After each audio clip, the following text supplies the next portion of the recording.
Hi, everybody. This is CJ Wilson with Josh Olszewicz, and we have a very special guest today on the Bitcoin Bottom Line. We're going to be talking with Troy Cross, who is I guess, a very wise man in the realm of Bitcoin, not only because he has a philosophy background, but because he engages with people on all ends of the spectrum on Bitcoin Twitter. Sometimes I feel like, Troy, I see these tornadoes you're involved in, and it just seems like there's just this part of your nature is you're so curious, you keep pulling on strings. How many times have you been, like, I guess, embroiled in or tied up with these strings that you're pulling on? Yeah, it happens. And every time you learn something, yeah, I'm curious. I'm not afraid to be wrong. I'm an academic philosopher. That's my background. I teach metaphysics and epistemology. I'm a Bitcoiner since 2011. I started mining back then. I'm also, as I say in my tagline, an environmentalist. That triggers some people. Some people like it. It means different things to different people. I think for Bitcoiners, the translation is I aim to have a very low time preference with respect to the environment. And Mhm. I'm not afraid of controversy, although I've been stung by it more than once. And I appreciate the Bitcoin communities uh, taking me seriously, having conversations with me, taking me not seriously, making memes about me, whatever. I'm really grateful for the engagement. This is part of what drew me to Bitcoin back in 2011.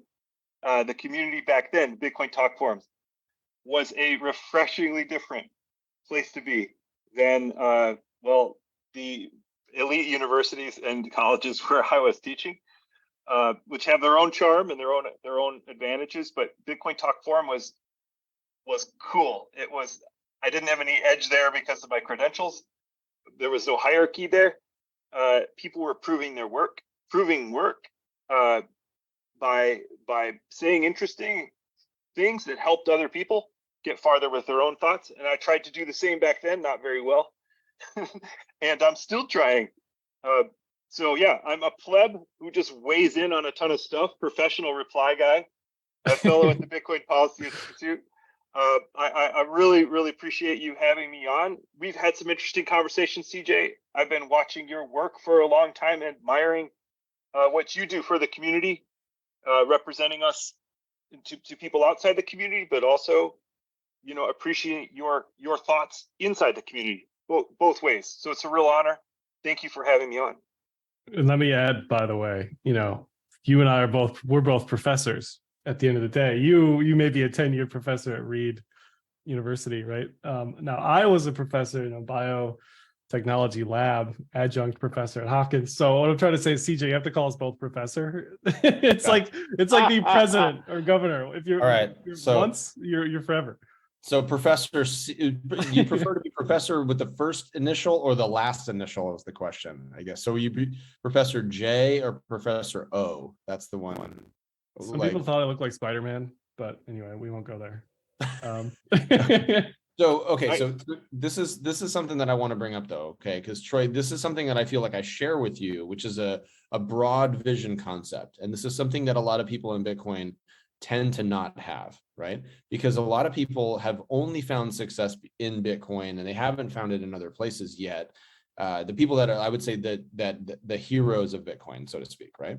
The big cultural thing in Bitcoin is that nobody is safe from criticism, right? We see that with people that we've had on this show, people that you've been on their shows, and people that are followed by hundreds of thousands or millions of Bitcoiners.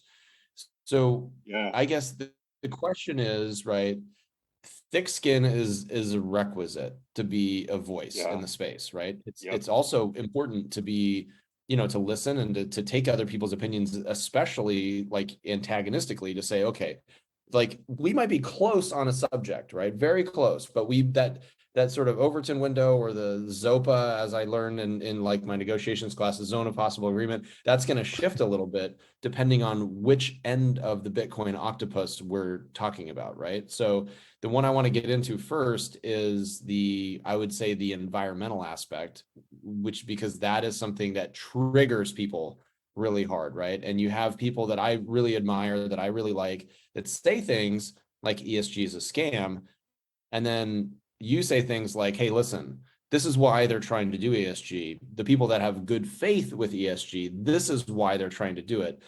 And I think like you take this fresh approach and you like wave a flag and you're like, before anybody shoots, please just can we just sit down and like fold our hands on the table for a second? And I think you do such a great job of that.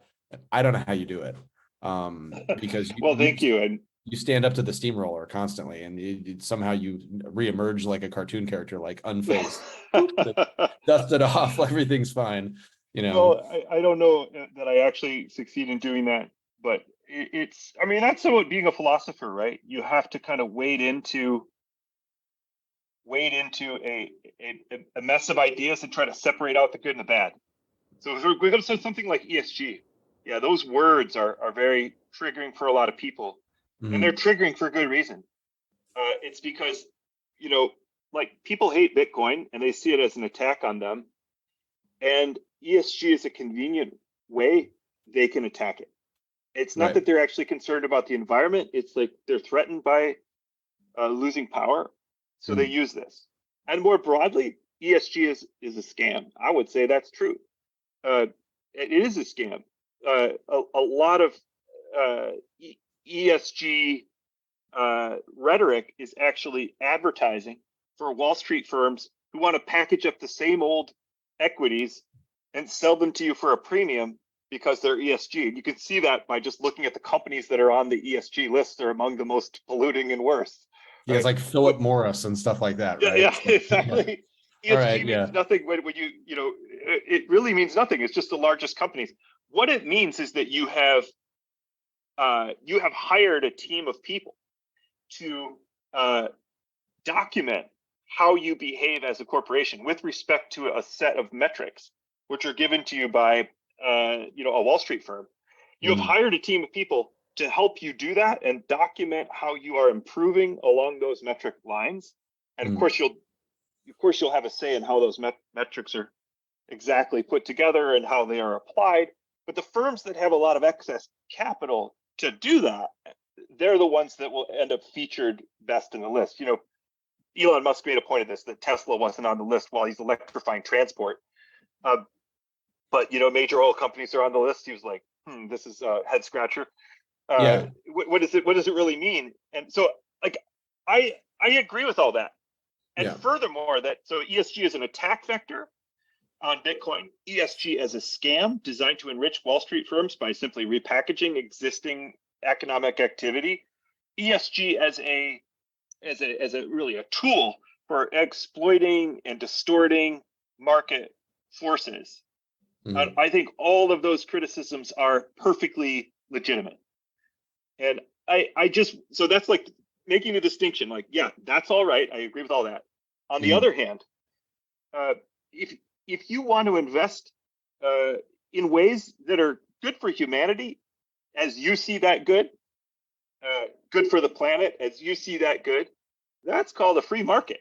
That's a free market in investing your money. Right. And if you want to say like, hey, I've got my retirement, I don't want it going towards, let's say, extracting oil in Nigeria and not rewarding Nigerians for it. I don't want that to happen on my watch with my money in my name. It's your right not to give your money to that kind of an operation, right? That's just free market. So the question I have on that though, because I feel like one thing that Bitcoiners are so good at is picking things apart, right? And by picking things apart, you sort through the thread and you try to find the nugget of truth, the signal with all the noise, if you will, right? So it's sort of like looking for a white needle in a haystack of black needles, right? Like you're looking for the thing that actually counts. I mean, that's sort of the way the block reward works and things like that. It's a lot of antagonistic searching or digging or through people's work. So as a, like, I would say environmentally conscious person growing up as a surfer, I see people when they talk about ESG, and I understand the E in the sense that the environment is actually important, right? Because I like to go surf, I like clean water. And to me, I equate everything with clean water, because clean water is like the building block for like all of these things. clean water is the most important building block that we need as humans, really. We see that when there's not clean water in certain places, that's a big problem. We talked about something at Pacific Bitcoin that literally blew my mind. And it was in relation to the fact that Bitcoin has these environmental properties that people are starting to learn how to, these secondary effects of Bitcoin mining. But this is now we're seeing like things split so far, and now they're kind of coming back together again on that angle. So that's something that you're getting involved in. Yeah. Just to wrap up our bit on ESG, I think ESG is a scam as it is implemented, and the critics of ESG should be listened to. I think people should be able to invest in accordance with their values as they see it. We have different opinions about how the environment is affected by economic activity, and you should be able to invest in ways that reflect your opinions about those effects. Now, when it comes to Bitcoin specifically, there's also the case to be made that it's very ESG appropriate investment. On the governance, of course, it's just obvious. This is a protocol that the governance couldn't be any more fair, open, and distributed than deciding what to run on your own extremely low cost node, and how to participate in an open network running on software, every line of which can be inspected. And on the social side, of course, I won't belabor this. We know that Bitcoin gives financial access to anyone in the world with an internet connection and treats everyone the same. Like, you can't ask for a more socially positive tool, socially positive and fair financial tool than Bitcoin. So it maxes out the S and the G score on any reasonable system of scoring. On the E side, of course, Bitcoin is under tremendous fire from the Office of Science and Technology Policy, the Biden administration, from a set of senators, from the European Union, from Greenpeace, funded by Chris Larson, right? From everywhere. And basically, I said I'm a fellow at the Bitcoin Policy Institute. I work on mostly mining there, or that's what I follow and study. Just because it drew my interest and because it draws the most heat. The E is the reason why a lot of people talk about banning or fining Bitcoin miners.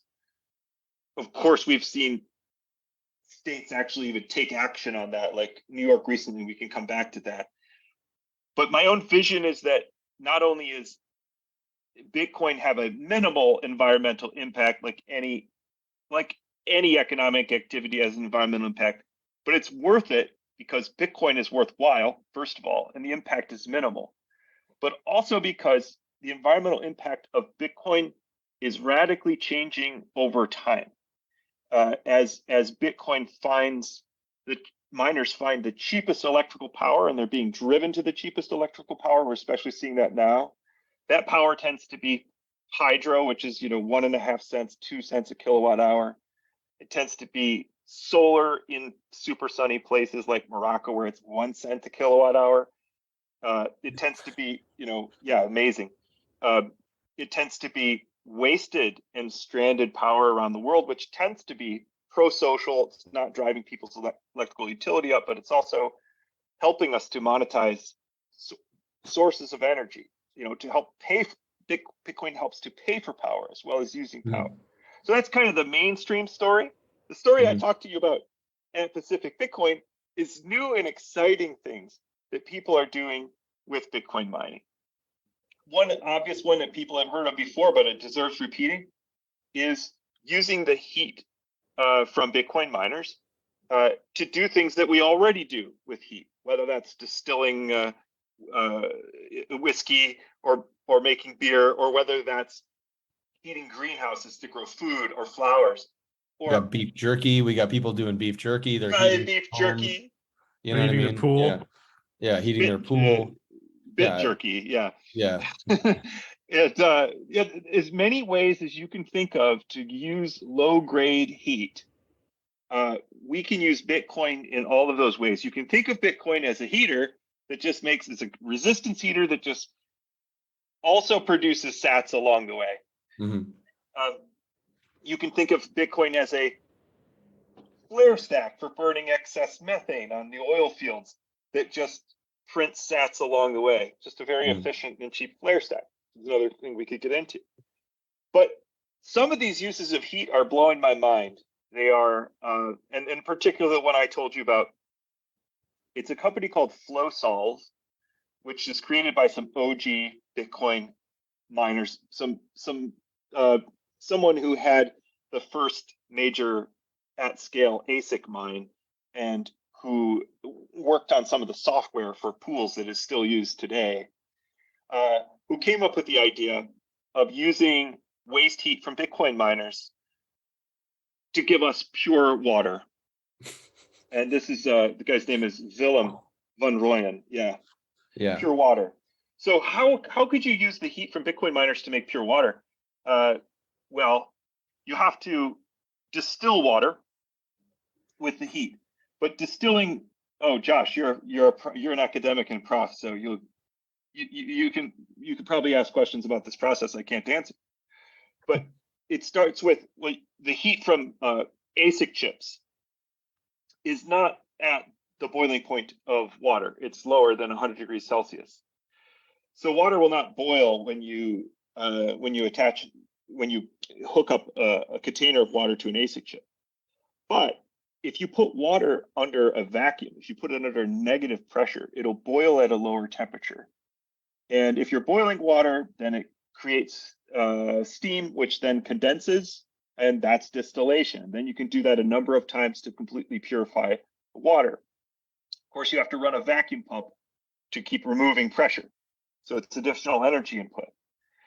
But the process allows you not only to use that waste heat, but also because water has very interesting and specific physical properties, has a large capacity for heat.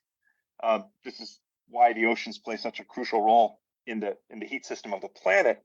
It takes a lot of energy to create the phase shift from a liquid into a gas when you boil that water. So you can use that exact point of phase shift to keep chips that are connected to that water via a custom aluminum heat sink at a very specific temperature range. So you find the perfect range for your chips to run temperature-wise, where you can overclock them, maximally overclock them, and then you adjust the vacuum pressure on the water so that you keep the temperature right in this perfect range for chips to operate. So it's really a perfect kind of advance in cooling systems for chips, which just so happens on the other side to create pure water out of water anywhere in the world. So sats and water as an outcome, which nobody has enough water and nobody has enough sats. So this is like a great thing. And we've seen this on a national scale with Flint, Michigan, and some of the, let's call it like arsenic and lead, and like the DuPont scandal with Teflon and stuff like that in West Virginia decades ago.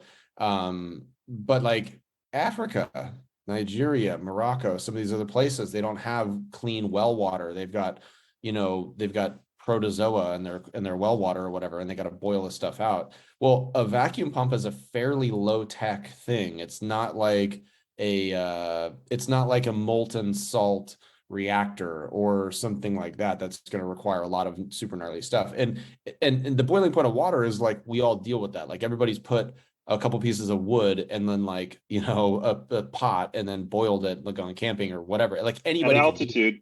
And so it's not that complicated, but it's sort of elegant in the same way that proof of work and some of these other things like put together became Bitcoin. So now all of a sudden Bitcoin is functioning as a sort of North Star to innovation, and people are like eyeing this thing and they know they can get sats, and it's like, can they tie anything else to it? And now there's this web of ingenuity popping up all across the world. And I just think it's so fascinating, We have to talk a little bit more about some of the applications of clean water from Bitcoin mining, because we start with things like that are maybe not the first things that come to mind, like these evaporation ponds from lithium processing and metals processing, like these really terrible kind of environmental blights. Mhm. Whenever you have one of these evaporation ponds, instead of waiting months or years for liquid to evaporate out, you can purify that water and reuse it in the process, right? So a lot of our, basically, look at wherever we have wastewater from an industrial process, and there's a ton of that. Mhm. Pharmaceutical companies using water in the production of products and in rinsing their containers, and then pharmaceutical whatever leftovers from that production, finding their way back out into the environment. No, we now have a closed loop for that water. We don't draw on the water for natural resources. So you have some process that uses a ton of water, whether it is like aluminum or whatever. Do you have to disrupt the local water system and put a major tax on that? Like, no. You have a one-time influx of water. You keep reusing the water, and you take the solids out, and you dispose of those solids like in a landfill or whatever. So we're talking about, pure water, the ability to purify water cheaply, which is what the Satoshis that you're printing do, is basically they're the subsidy for purification of water. Is they suddenly allow, local water systems to be de-stressed from the industrial processes that are happening there, right? Which is just remarkable. And like you say, there are people around the world who go to great lengths to purify their water. The ability to take that price of purification down by co-locating it and integrating it with Bitcoin mining is absolutely astonishing. As Willem put it, he was like, does your consensus protocol purify water? Right? That's his challenge to proof of stake. And like the applications are absolutely endless for water.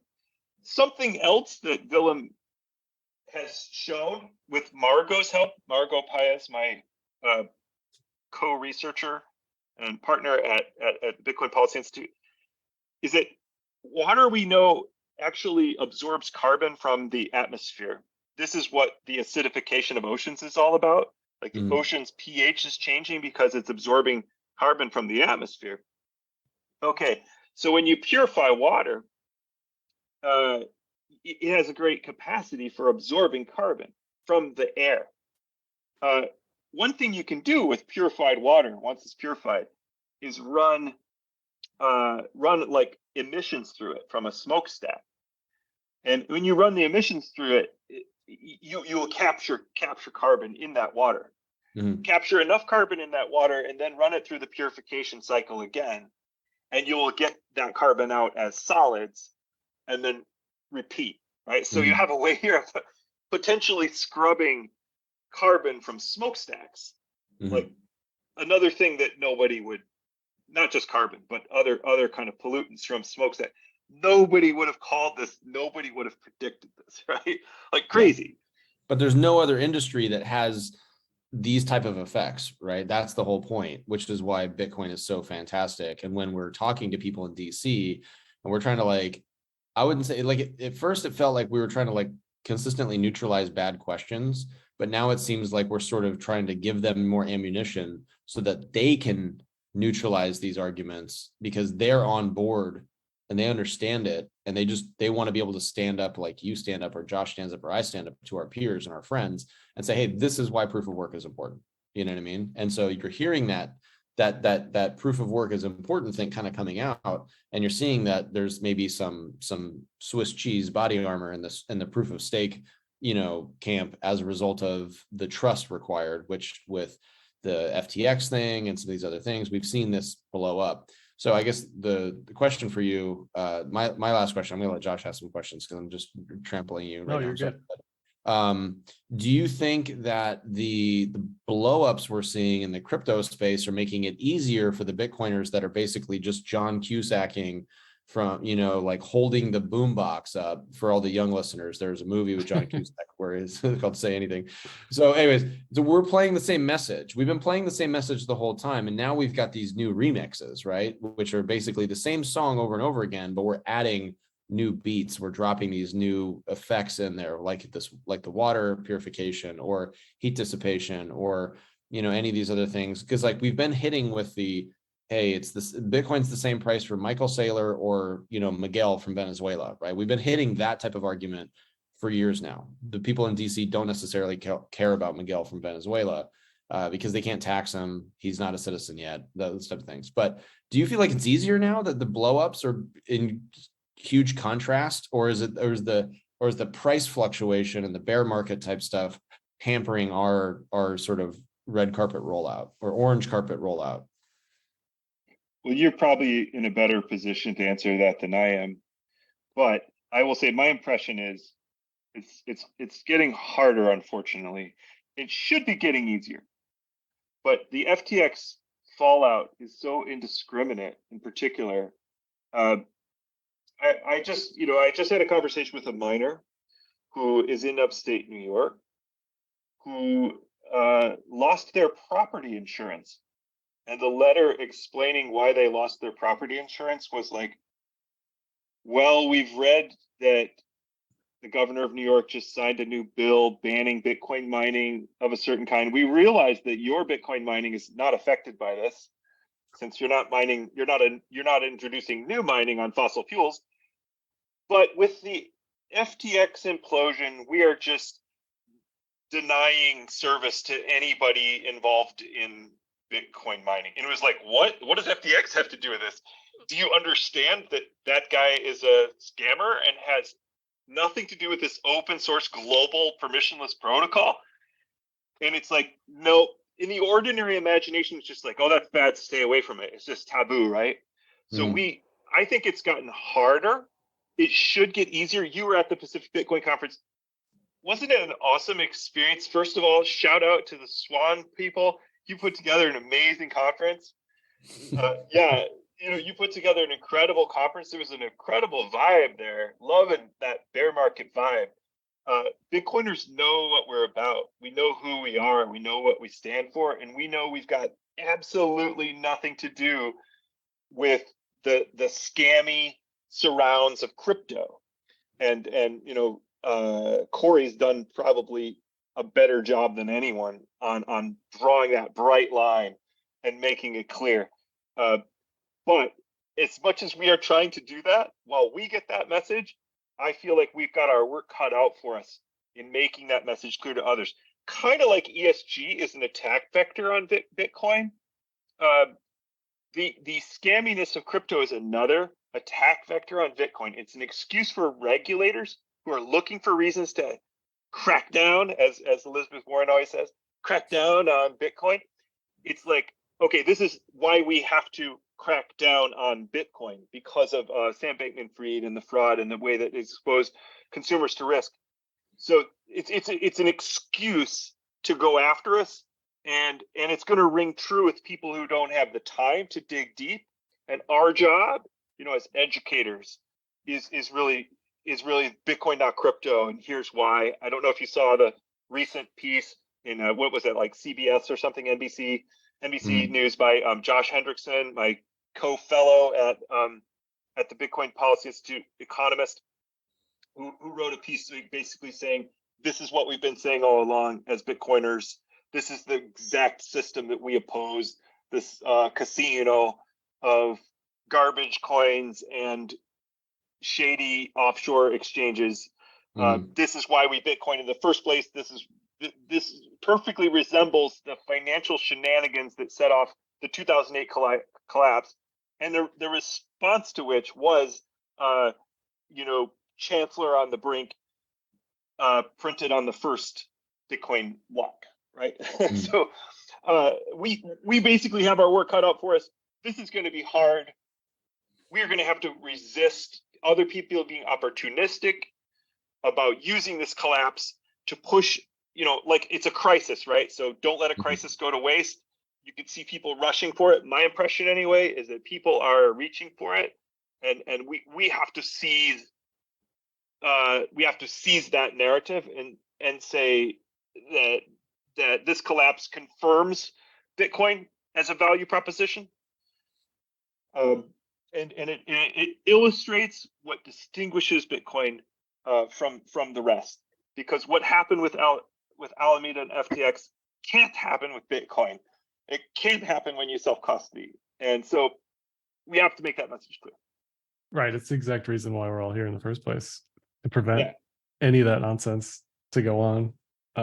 You hit on New York a little bit, but is there anywhere else in the United States where you're seeing like this geographic concentration outside of Texas? Obviously, I hear a lot about like Washington State. I hear a little bit about like Georgia. I think CleanSpark is down there. Yep. There are a few companies down there. But is there anywhere else that like would surprise people that you're seeing as far as where miners are starting to pop up? That's a good question. Yeah, obviously Texas gets all the attention. ERCOT Right. is a very special grid.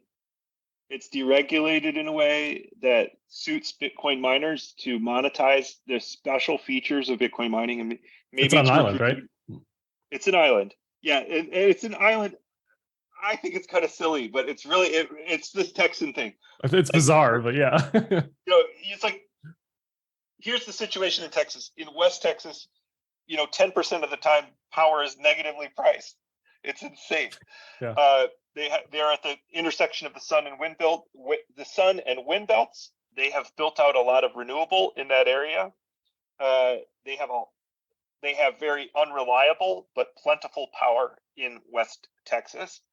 And then in East Texas, they have a power shortage. The power is very expensive. And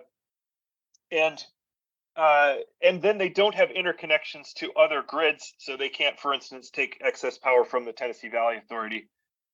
I mean, they have minor interconnections, but they don't have big pipes. They don't have a big pipe between East and West Texas. That power is stranded over there. And then they don't have big pipes to other grids.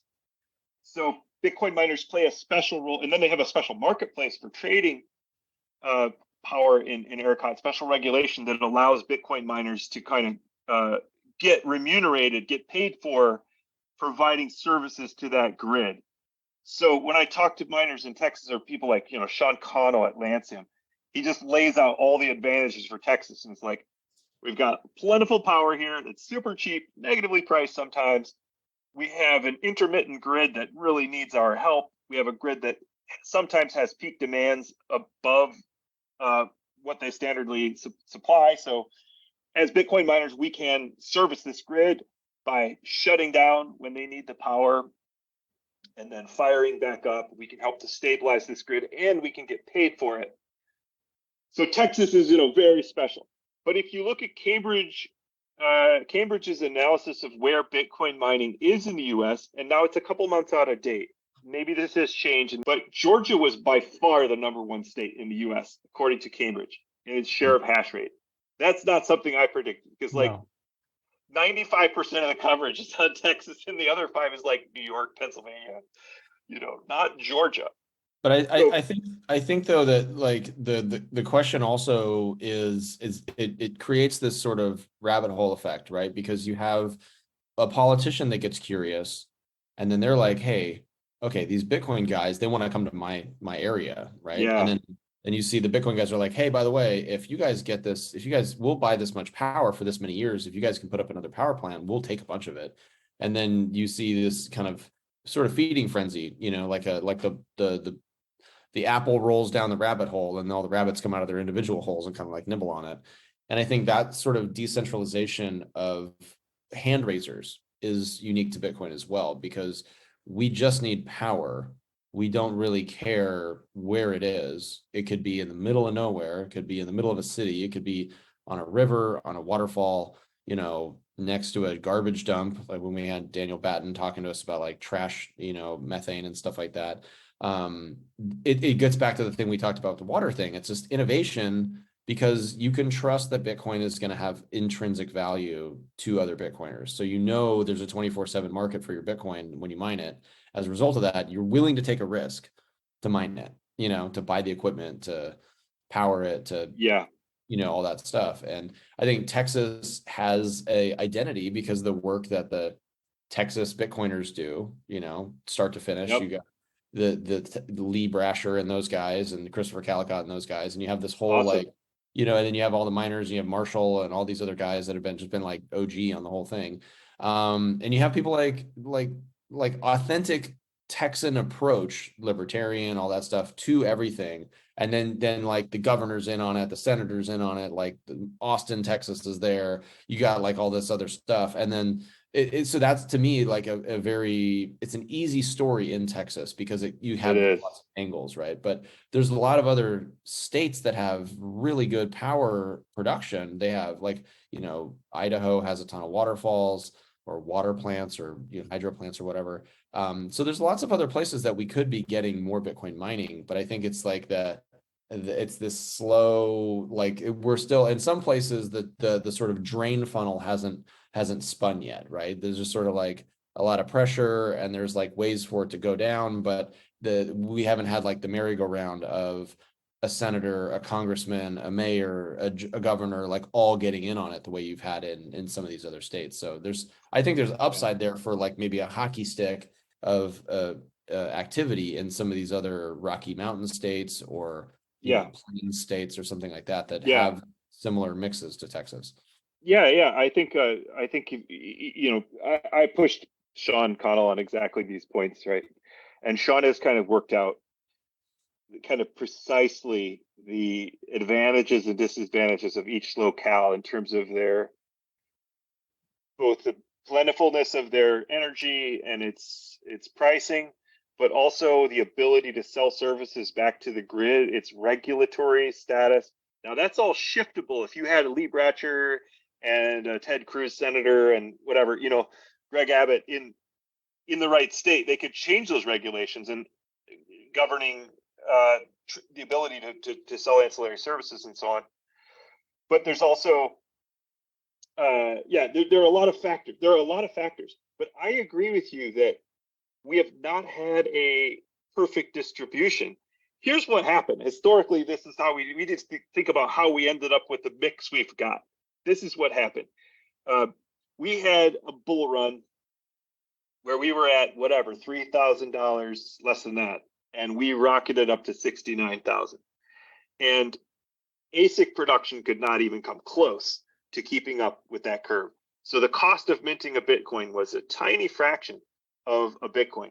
And the cost of power was really irrelevant as a percentage of that, because all of your input money was actually on CapEx.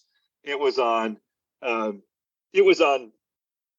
first of all, ASICs. The price of ASICs, what is an S19 now, is like $1,700 or something. It was 15,000 not too long ago. So you spent money on ASICs, you spent money on substations and transformers, you spent money on your facilities, and the electrical cost was a very small percentage of your business compared to your total expenditures and your total income. So that was one thing. People are just trying to get a hold of ASICs wherever they can and plug them in wherever they can. Another factor was China bans mining. They have more than 50% of the hash rate. So suddenly there's double profit because the difficulty drops almost by half. So suddenly you make twice as much Bitcoin. So the rush to plug in gets even more intense. The electrical price means even less. Third thing happens. Wall Street gets excited because they see this massive arbitrage opportunity. Sort of like, how do we get in on this? Well, we have some public miners. They already have the kind of regulatory standing to borrow. They can issue bonds. They can dilute their shares. And so Wall Street just loses their shit and levers up on basically worthless fiat currency, which they can borrow at extraordinarily low rates because the Fed has said, like, the Fed has given us in the aftermath of the pandemic low rates to keep the economy humming. The fiscal pipes are open, the monetary pipes are open, and so money is free. Bitcoin mining is super profitable. What happens? Mining comes to the US in a big way, and we lever up on the future because we have access to this capital. Where does it plug in? It goes to places that I remember at the time. Where are the pain points? Pain points weren't even ASICs. It was of substations. It was transformers. It was experts who had expertise with power. Like, who knows stuff about grids? I remember miners like, who who knows stuff about like how to hook up how to design airflow through a plant for optimal cooling, right? Hydrodynamic problems, right? Expertise of that sort. But where did they find it? Where did they solve those pain points? Where industry was dying out for the most part. So places like Appalachia and the Rust Belt, upstate New York in particular, plentiful hydropower, but upstate New York used to be a center for manufacturing. So we've got these old power plants, some of them coal converted to gas, some of them hydro. They restarted a hydro plant in upstate New York. Miners start plugging in places where there used to be buyers of power because there used to be industry and aluminum smelting. But that stuff all went overseas and particularly went to China. So this is the irony, right? Manufacturing flees to China. Then China bans mining. Miners flee to the infrastructure that the manufacturing left in the Rust Belt. And right, that's how it went down. And then what happens? Okay, miners just plugging in, they're making money hand over fist. In some towns in New York, they put pressure on local grids because they're coming in like en masse. They're coming in hot. Small grid, they're coming in hot. And then rates are going up. Then these miners are just basically anybody who got a hold of capital, right? They're totally some fly-by-night operations here. They don't site well. They're creating noise pollution for the neighbors in these Appalachian towns where you get massive echoes. They're creating a lot of sound. People fucking going nuts, hating it, right? Like, as it travels for miles in some of these like hollers in West Virginia or whatever. And then what happens next? Well, people are making a lot of money and they just keep doubling down to Bitmain. And supply chain cannot catch up. Price still skyrocketing. Now there are coal plants that were on the verge of closing. One in Hardin, Montana. Some waste coal plants in Pennsylvania that are struggling. There's a coal plant in Indiana that's on the chopping block because coal is very expensive power per kilowatt. And Bitcoin miners move in there and keep them afloat because their power costs basically don't matter. Now the Sierra Club is watching. The Sierra Club and Earthwatch, and they have power experts who are like basically on the death watch for these coal plants, waiting for them to expire. They've got their whole plans for decarbonization for the grid, and they're like, "Whoa!" I talked to one of these Sierra Club guys, and he was like, "Literally, we started calling up, people in the local grid system and saying, what's up? What's up? Why is this plant not closing down? Like, why did they change their plans?" And it was like, oh, because a Bitcoin miner moved in. So they got their new enemy at that moment. Sierra Club found its new enemy. Sierra Club got on the horn with 70 other environmental organizations.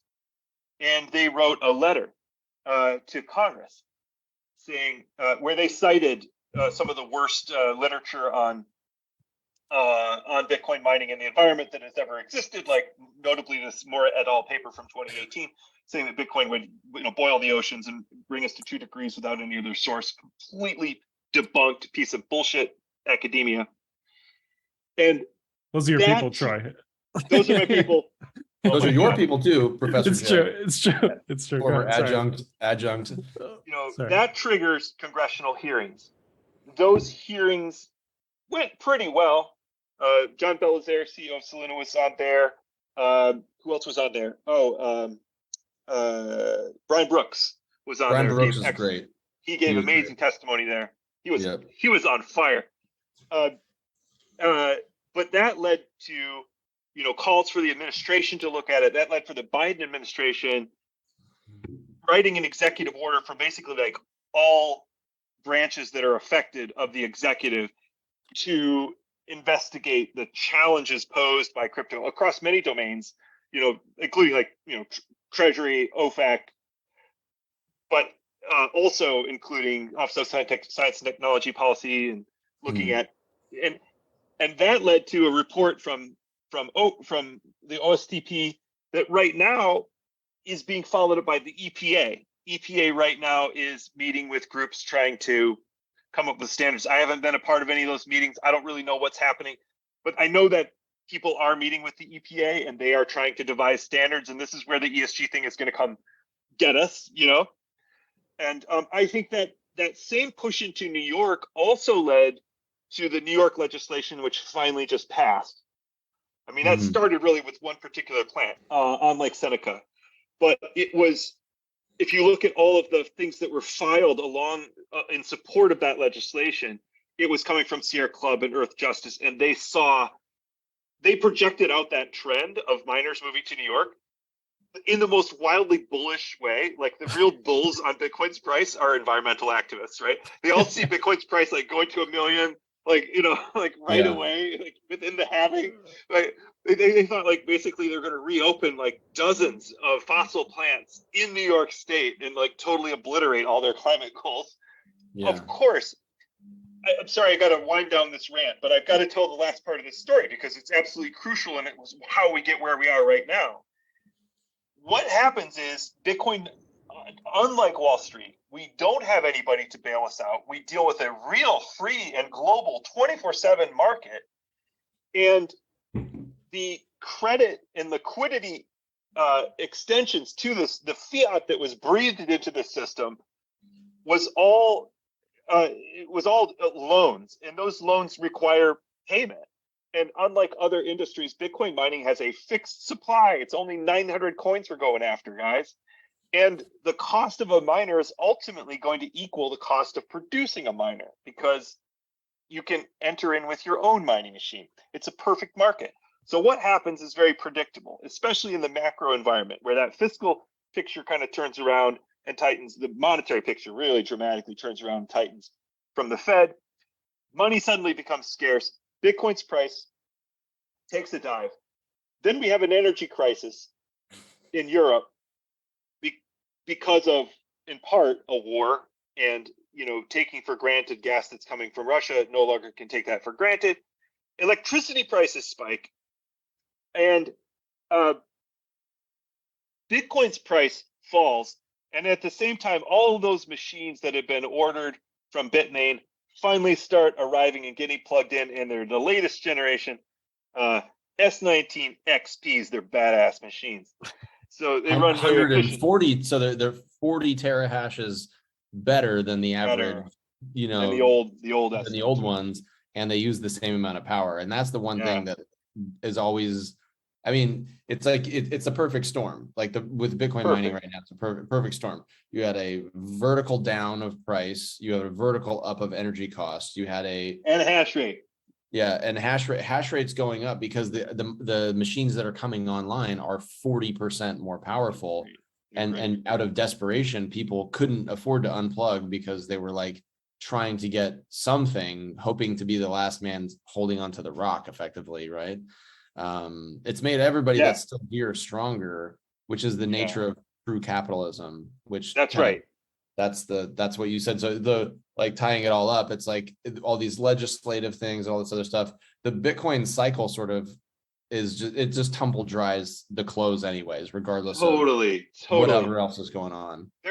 If New York, first of all, this legislation in New York, we should be clear about what it is and isn't. It bans permits for it bans new permits or renewed permits for electrical generation facilities that are generating from fossil fuels, either gas or coal, if those plants host behind the meter mining and that mining is increasing or new. So if you are already mining behind the meter, for instance, at Greenidge, you're unaffected. If you are mining on grid mix, as far as I can tell, just plugging in at like a local business, you're unaffected. The only business that would be affected by this legislation would be new mining operations that didn't exist or expanding miner operations that are operating behind meter on fossil power generation. So the actual scope of the law is pretty narrow. And as my partner at BPI, Margot Paez, discovered in writing her own report on this subject, the authority that issues these permits could already have denied them in exactly those same circumstances under existing law. So this, first of all, this law is purely symbolic. While it is actually affecting miners in the region, it's affecting them through the social symbolic signaling of the law more than the it's a actual shot. substance of the law. It's a shot to the bow that says you're not welcome Shot here. across the bow. Exactly. Get and out. What was and it was based on a particular snapshot of the market in Bitcoin mining at one particular amazing moment where we had a 20x bull run paired with China shutting down, paired with an incredibly loose monetary policy, Right. paired with fiscal sluice open, like a very, very special moment. They took that snapshot, they generalized it, and they were like, yeah, we're basically facing an onslaught of Bitcoin miners coming and disrupting local power markets and keeping fossil alive. None of that would have happened, both because they had the laws in place, but also because, as you say, CJ, already the Bitcoin market took care of that. It drove down the margins. The margins now on mining are extremely thin. And when you were talking about like the miners like finding their way and the politicians together, like miners finding their way to their like ideal habitat. Yes. That requires like agitation, right? That's not just going to happen on its own, because you're going to keep sort of mining where you are because it's easy and you've already put roots down there. This agitation is getting your ass handed to you by the market, which is exactly what has happened. Yeah. The miners have, it's called a crash course, right? This is what learning is, and the friction that we learn. I mean, this is when we explain Bitcoin, because I don't have a philosophy degree or anything like that, but I like to look at the big picture, and I mean big picture like on a celestial sense, right? So you look at like the effects of things, right? Everything is tied together. Everything is related. So like you stretch too far in one way, it's elastic. It's going to get pulled back down because there's hype cycles, there's supply chain cycles, there's price cycles, there's all these other things happening at the same time. And what happened is going to happen again because it's already happened before, right? There's these things that have happened. There's been bear markets in Bitcoin. Josh and I have talked to a lot of our guests about the previous bear cycles and like what's parallel, what's similar, and how does this relate to other asset classes or other assets or other times in other markets. But the way I look at it, and I think this is so interesting because you brought it up, right? The agitation. So I like, when I have this conversation with people, I like to use the word friction, right? When you experience friction on your journey forward in life, your skin thickens up. The resistance training builds your muscles, right? The sort of pattern recognition forces you to run away from certain predators, right? So we've evolved as humans to kind of encounter things head on, take a huge lump to the face or the groin, and then like back up and be like, okay, I need to do this. I still want to get there, but I don't think I can go down that hallway anymore. You know what I mean? It's like in Step Brothers when they get beat up by the little kids and they're like, okay, what was your lesson? And we're not going to go that way anymore. We're not going to take the shortcut. And it's like, okay, like there is no shortcut in mining. That's it. It's it's a roach industry. It's survival. It's not Lambos, and that's the issue, like the free lending that was out there for everybody. I mean, I still get emails. They're like, hey, do you want to expand your mining operation? I'm like, I'm not taking a fucking loan because like that's the last thing I need to do is add bankruptcy proceedings to like the thin margins, that I have right now. I don't need the lawyer costs to go through that, and I think that's something that people didn't have access to before because, like you said, Wall Street didn't give a shit about Bitcoin mining. It wasn't a multi-billion-dollar industry. There weren't billion-dollar companies in Bitcoin mining 5 years ago, right? So now that there are, the stakes are higher, and higher stakes equal higher pain on the river. You know what I mean? Like the last card drops, and it's like, ooh, clean out. You know what I mean? And it's like, hey, you just lost at the final table. Hey, congrats for getting there. You know what I mean? But it's like the people that don't manage their Bitcoin and their cash and their operation like a real company, like all real companies have to do, if they don't manage their risk, they get wrecked. And that's the thing that like it's hard when you just enter the thing. And like you said, going from mining at 3,000 to mining at 30,000. And then it's like, hey, dude, as long as power's less than 20 cents, we're profitable. It's like, to 20 cents, you could mine like S19s at home. You know what I mean? But now Exactly. it's down to the point where, like, if you're mining and your cost is over 5 or 6 cents, you're probably not going to make it, you know? So Yeah. that's a monster extreme. And I think, you know, the weird thing is Bitcoiners just get tougher, you know, and so the people that survive will end up figuring out better structures to their mining businesses. I think that's the moral of the story, I guess, as a result of It's Icarus kind of, effect. I love all of that. I think it's actually kind of inspiring to watch this process at work. It's collectively making us smarter and stronger. Each time we go through a cycle and people get burned in different ways, we learn different lessons and we come away from it better.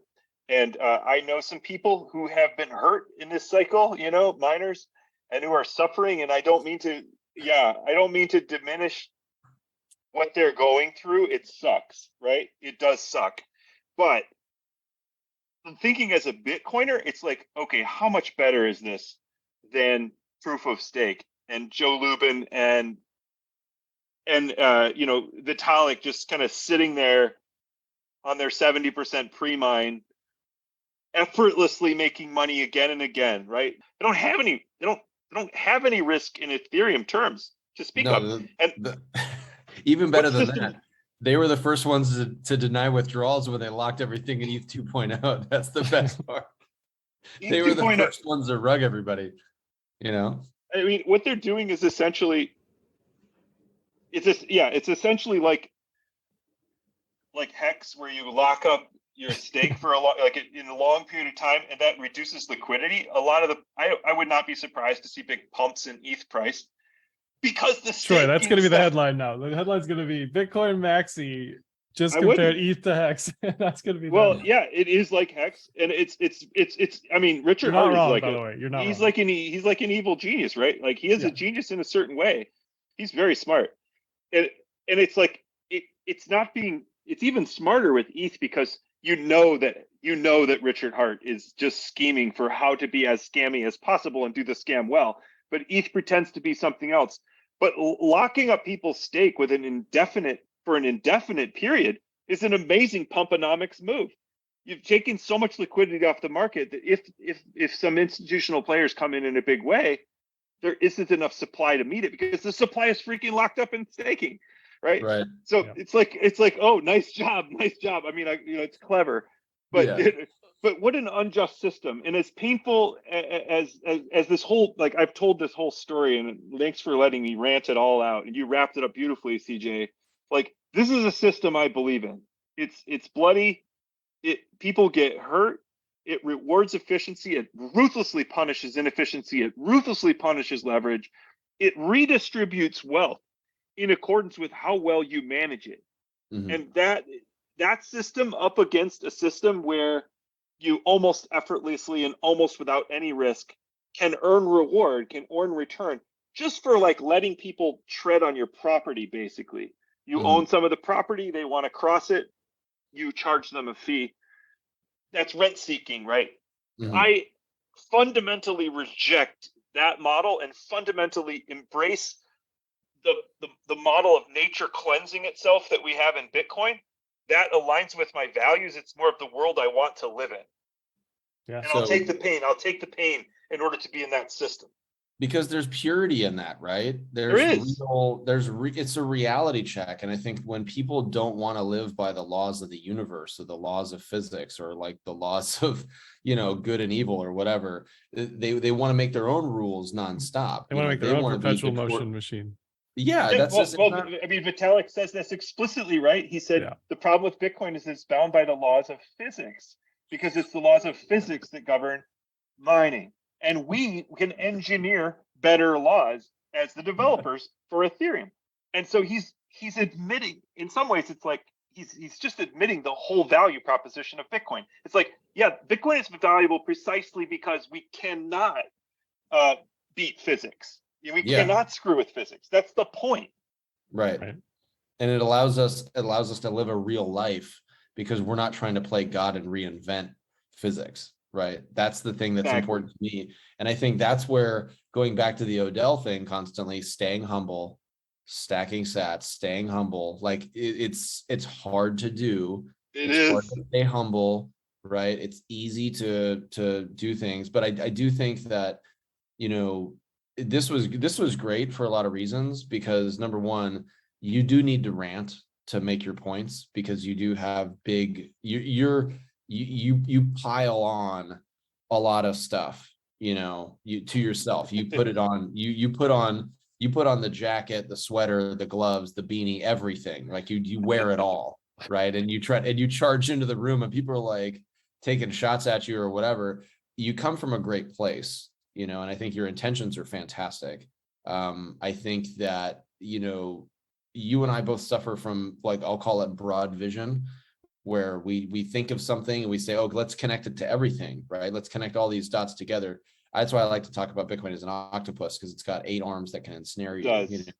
And I think the best thing that can happen is for you to keep living the life that you are living, which is to say that, hey, I'm going to be out there with my vision. I'm going to be out there with my comments. I'm going to be open to having good natured, or at least maybe not even good natured, but at least like philosophically honest battles. If you want to battle on something, let's agree to the terms and let's go at it in good faith. So as long as there's good faith, that's the only thing someone like you really requires, because you have thick enough skin. It's kind of like I would go pitch in, you know, hostile territories like Yankee Stadium, and like I would get the shit booed out of me, right? And I'm like, listen, boo me all you want. If you throw batteries at me, we're gonna have a problem. But like, if you want to just boo me, that's fine. Like I can handle that, because I'm here to compete with those guys on the other team, not fight people in the stands. You know, I'm not gonna go run our test and go punch dudes in the first row. And I think that's the thing that Bitcoiners like yourself that have been in it a long time, you can do that. You have the thickness of your skin that you can absorb the shit posts and stuff like that, because you're going with momentum in a good direction. So we need that in Bitcoin, and you and I might be on slightly different areas and trying to find fits, you know, where these things work together. And that's kind of where it's like the Rubik's Cube, where we're trying to sort of solve things with our own sort of monkey brains and trying to just keep twisting until things line up. But Bitcoin is a clarifier, a purifier, it's pain, it's It is. you know, all these things, and those are all good because those are all real, and that's what we need. And I think then we can, and it's to me, it's opening people's eyes up a lot to what reality is and how bad things are in other places that don't have property rights, don't have financial freedom, don't have sovereignty and privacy, and some of these other things that we kind of take for granted, maybe because we're Bitcoiners, or, you know, because we're Americans or whatever else. But that's where I think, you know, we're starting to see, I see this really big, like we're both, you know, we have freedom seekers and Bitcoiners, and we're like running over the side of the hill, and we're dealing with that last little bit of pain and lactic acid that's, you know, like from charging for so long. But the reward is going to be at the top of that, and I think we're seeing, you know, seeing the pain that other people experience, and they're going to topple and twist their ankle and fall down. And we just have to keep going, right? Those of us that can keep going have to keep going. Troy, I'm gonna first let me thank you. I'll give you a last word in a second, but thank you for being so generous with your time. The good people can follow you at on Twitter, the Tro Crow, no W, no, the TROCRO, right? Yes. Anything you want to leave us with? No, just, thank you for having me, and CJ, I appreciate the kind words, and I want to return them. I like the conversations we've had in person and online, and I realize that we're not aligned on everything, and wherever we aren't, I'm like, okay, what does this guy know that I don't know?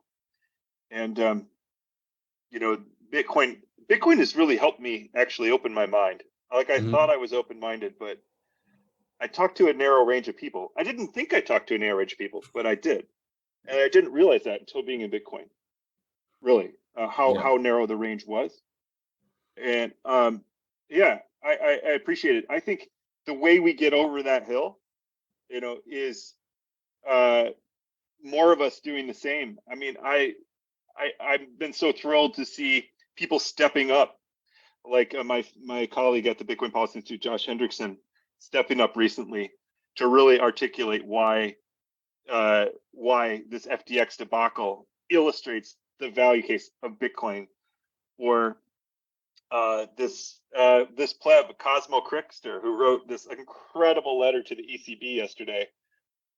Cosmo is actually a poet by profession, and this letter, if you haven't read it, oh, it's freaking amazing. I want to frame the thing and put it on my wall, telling the ECB why they're wrong. I mean, the more of us who step up with different voices, with different perspectives, if we can disagree in a way that is open-minded and civil, then like we can collectively hammer a lot of different audiences. Like I realize, like this poet, he's got a different audience than mine, and you know, and so do the economists. Like they tap into a different audience than I do, and so does this professional baseball player I'm talking to. Right?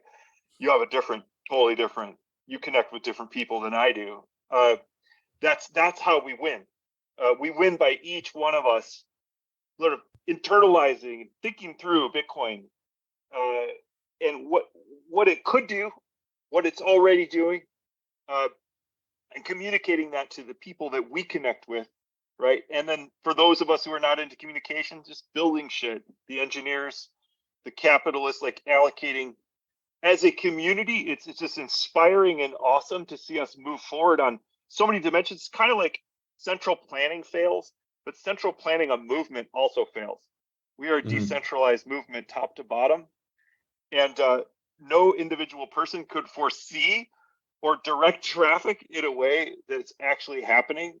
I am optimistic and hopeful that we'll get. I like your metaphor, you know, that the people who need Bitcoin and the people who have it will find each other at the top of the hill, both of them engaged in a struggle. And sorry, Josh, I didn't get to engage with you so much. I had a background with TJ, but thank you so much for having me on. Thanks for sharing your time with me. I know your time is very valuable as well. We'll leave it there, and CJ can take us out. As with every episode, we are not providing financial advice, so make sure that you are checking with yourself, your spouse, and everybody for what you need to be doing with your money.